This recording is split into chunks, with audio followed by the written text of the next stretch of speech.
Zacarias capítulo 4, verso 7, diz assim: Quem és tu, ó monte grande, diante de Zorobabel serás uma campina. Quem és tu, ó monte grande, diante de Zorobabel serás uma campina. O versículo está dizendo: quem és tu, ó problema? Quem és tu, ó doença?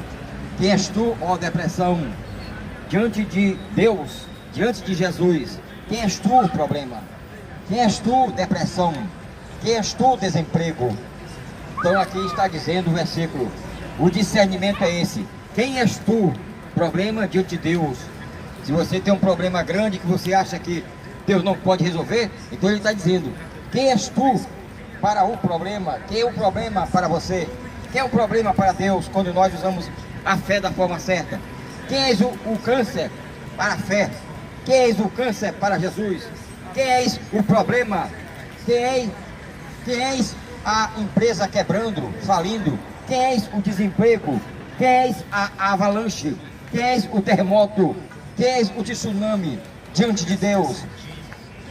Mas Deus tem toda a solução. Quem és tu, ó problema de coluna, diante de Deus, diante do nome de Jesus? Quem és tu, ó problema? Quem és tu, ó monte? Jesus disse assim: se disser a esse monte, sai daqui, vai para acolá, e não duvidar em seu coração, mas se crer e disser, e tudo que disser vos será feito. Então aqui mais uma vez o monte significa algo grande, um problema, uma doença, uma depressão, qualquer tipo de problema. Significa um monte, significa um monte que tem que ser removido pela oração da fé extraordinária, pela palavra profética. Então Zacarias, o profeta, diz: quem és tu, ó monte, diante de Zorobabel? Quem és tu, ó depressão, diante de Deus? Quem és tu, câncer, diante de Jesus? Quem és tu, problema de coluna, diante de Jesus? Quem és tu? O profeta está dizendo: quem és tu, ó desemprego? Quem és tu, problema na família, diante de Deus? Quem és tu, diante de Zorobabel? Quer dizer, os problemas diante de Deus, diante de Jesus, tornam-se pequeno, tornam-se nada, em nome de Jesus.